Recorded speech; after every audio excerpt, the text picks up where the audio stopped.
Nunca te coloques de frente al giro de la pieza.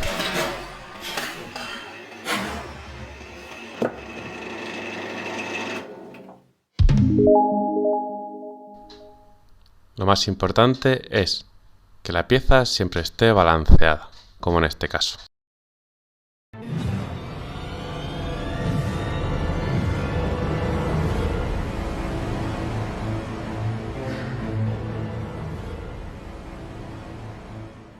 Muy buenas gentes, soy Isaki Mostazo, bienvenidos a mi canal de YouTube. Hoy seguimos con el cursito de tornería y como acabáis de ver, las piezas en el torno son muy peligrosas y por eso voy a recalcar y voy a perder unos segunditos en este aspecto. Siempre que pongamos una pieza voluminosa y por regla general cualquier tipo de pieza en el torno, la primera vez que lo vayamos a encender nos tendremos que colocar en la parte trasera de nuestro torno, evitando la posible dirección que salga despedida la pieza. Con esto no nos vamos a asegurar de que no nos dé, pero sí por lo menos vamos a evitar que nos dé las partes vitales de nuestro cuerpo, ya que una pieza de 2 o 3 kilos de peso, si impacta contra nuestro rostro o contra nuestro cuerpo, nos puede hacer muchísimo daño. Asimismo, cuando estemos torneando, también podremos evitar ponernos en esa misma dirección de giro. Esto se realiza de una manera muy sencilla. Simplemente nos tendremos que colocar por delante de la pieza cuando querramos vaciarla, por detrás cuando le demos la forma, y cuando tengamos que hacer las partes laterales lo realizaremos desde un ataque en ángulo. A lo largo del vídeo os voy a ir contando un poquito la historia del trozo de madera que he traído del mar y las sensaciones que he tenido cuando he estado torneándola. Nunca me había enfrentado a una pieza de esta dureza. Creo que al estar metida en el agua, en el salitre y además al ser raíces que no son madera continua, tenía incrustada sal y trocitos de arena microscópica que me han producido que el afilado de las herramientas volase. Y cuando digo volase es volase. He tenido que afilar por lo menos 4 o 5 veces las herramientas que estaba utilizando. Os voy a enseñar por aquí arriba lo que me ha llegado a ocurrir con una cuchilla de carburo. En todos los años que llevo de tornería nunca me había ocurrido. Así que por favor, fijaros que ya si alguien que sabe tornear o que tiene cierto grado de experiencia le pasan estas cosas, el cuidado que tenéis que tener cuando estéis empezando. Vamos al vídeo y espero que os guste el resultado, que es realmente espectacular, la beta que ha cogido, el regalo que nos ha traído el mar. Lo primero que voy a realizar va a ser preparar el trozo de madera rescatado para que tenga una forma apropiada para llevarla al torno. Voy a utilizar, como acabáis de ver, un buscador de centro. Voy a dejar en la descripción del vídeo donde podréis conseguir uno de estos y que realmente son muy baratos y merece la pena tenerlo en el taller para nuestros proyectos de tornería o de bricolaje. En el primer corte ya nos damos cuenta de que la manera es bastante inestable. La colocamos en el torno y buscaremos los centros de balanceado para correr el menos riesgo posible. Una vez que los tengamos, con una broca Forstner aplanaremos la zona donde irá nuestra contrapunta. Una vez llevada al torno me di cuenta de que la pieza, al ser tan irregular, teníamos que quitarle trozos de madera para que gire de una manera más o menos uniforme, que como estáis viendo, al principio no se consigue. Pongo el torno a las mínimas revoluciones que tiene. En mi caso son de 500 y empiezo a tornear de una manera muy delicada. Intentaremos aprovechar el filo de la herramienta por ambas caras, ya que en estas piezas, como he mencionado en la introducción, el filo vuela. Fijaros la cantidad de madera que estoy torneando al aire, llegando a verse por lo menos 5 o 6 centímetros de corte de la herramienta fuera del trozo de madera. Aquí voy a aprovechar el otro lado de la herramienta. En esta imagen voy a aprovechar y recordaros el capítulo en el que os enseño a utilizar la gubia de desbastar y os enseño cómo la apoyo en el lateral de mi cintura para generar la unión entre la gubia y mi cuerpo y así tener bastante más precisión en el corte y mayor fuerza. Una vez que le hayamos quitado la corteza, empezamos a apreciar todas las uniones de las raíces. Ahí claramente se ve una y si giramos la pieza vamos viendo que por lo menos son 6 o 7 uniones las que vamos a tornear. Esto es lo que nos ha generado que durante el torneado no haya estado cómodo en ningún momento, ya que pasaba a tornear de testa o a favor de beta continuamente, por lo que tendremos que estar cambiando continuamente de herramienta para adaptarnos al corte que mejor nos convenga en cada momento. También podremos utilizar las cuchillas de carburo, que son muy útiles en este tipo de pieza y que quizás sea la más apropiada cuando nos encontramos con raíces de este tipo.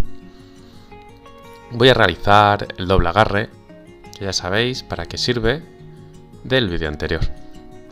Una vez que lo tengamos todo, es el momento de reforzar nuestra pieza.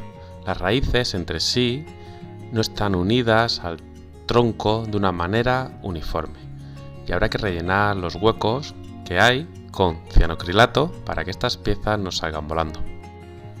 Y aquí os presento a Tito del canal Carpintero de los Cerros. Pasad por su canal, que es una auténtica maravilla. Os dejaré en la esquina superior derecha el enlace para que podáis ir directamente. Vamos a continuar con nuestro proyecto, aprovechando este impasse para afilar nuestras herramientas. Como os enseñé en el vídeo del afilado de gubia, una vez que tenemos nuestros perfiles creados, se tarda apenas 30 o 35 segundos en reavivar el filo. Con esto da gusto tornear. Una vez que hayamos acabado, vamos a utilizar unas lijas de la máxima calidad para nuestra pieza. Llevamos muchas horas torneando como para que por estos pequeños detalles estropeemos nuestras piezas. Estas esponjitas son maravillosas para este tipo de acabado, que aparte le hemos dejado una parte plana para darle aún una mayor vistosidad a nuestra pieza.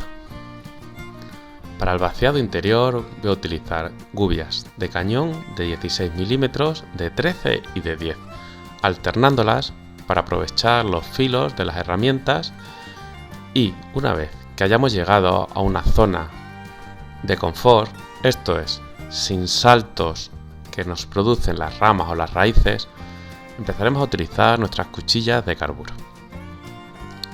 Fijaos que, aunque todavía no la tengo igualada a la pieza, voy apoyando todo el bisel de mi gubia en la imagen fantasma que me produce la madera al girar. Esto me producirá un corte mucho más limpio. Aquí he utilizado la técnica de atacar mi pieza con la puntera de mi gubia. Creo unos canalones que después, con una pasada de filo hacia adentro, o como os enseñamos en el vídeo anterior de tirar del filo, iremos limpiando.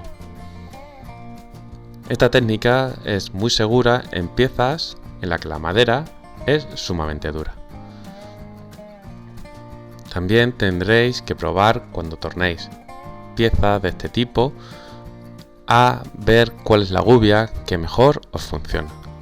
En la experiencia que he cogido con este torneado, he llegado a la conclusión de que la mejor herramienta para este tipo de vaciado es la gubia de cañón de 13 milímetros. ¿Por qué? Porque es la que más versatilidad tiene y con el ángulo de ataque que le tengo preparado me ha resultado mucho más cómoda de trabajar.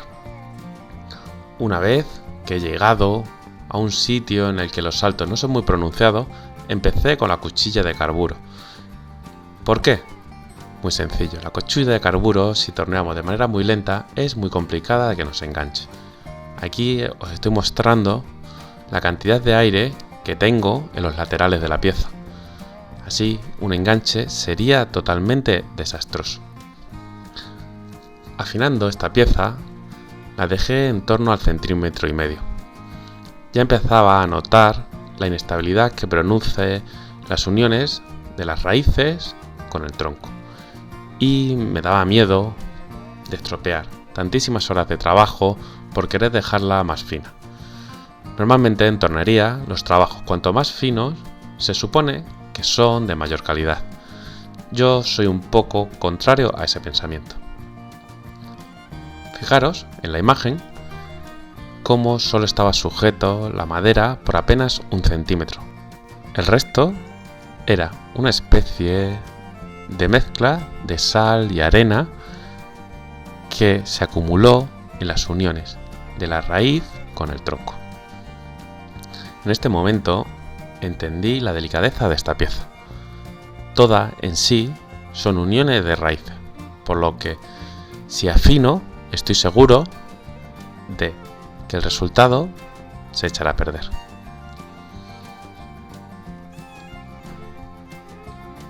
Para terminar, simplemente, con nuestra cuchilla de carburo iremos repasando finamente. Si alguno sabéis cuál o qué tipo de madera puede ser, os voy a dar las indicaciones de donde la encontré. Fue en las playas de Roche, en Cádiz, y apareció en la orilla. Por lo tanto, creo que sería de una madera de la zona. El color es muy rojizo y el taller lo ha teñido completamente de un polvo muy fino que ha costado muchísimo de quitar. Cuando le he pasado la bayeta se creaba incluso una especie de barro de color rojo. Esta es una técnica bastante novedosa, que es dar forma a nuestra madera con la radial y un disco 1000 hojas de grano 40. Después remataremos la pieza lijando a mano hasta grano 400. Si vais descubriendo la madera que es, por favor, dejármela en los comentarios, a ver si entre todos somos capaces de sacarla. También, si lo deseáis, voy a abrir esta misma pregunta en mi Instagram. Y si no lo conocéis, aquí os dejo cómo localizarme. También es buen momento para recordaros que si no estáis suscritos al canal, podéis hacerlo de forma gratuita justo debajo del vídeo. Ya para rematar la pieza, daremos los últimos toques con escofina, lijas o lo que necesitemos para dejarla con un buen acabado. Vamos a terminarla con 4 capas de barniz brillante. Entre cada una de ellas vamos a aprovechar para dar una lijada con grano 800 muy suave. Y aquí tenéis el resultado tan espectacular que nos ha regalado el mar de Cádiz. Una pieza que sin duda dará mucho que hablar en todas las reuniones que tenga en casa, puesto que es una pieza que de por sí sola tiene una vida increíble. A mí me da una sensación de ser pura sangre. Gracias, Mar de Cádiz, por este espectáculo que nos ha dado. Ahora sí, me despido y nos vemos en el siguiente Liantes.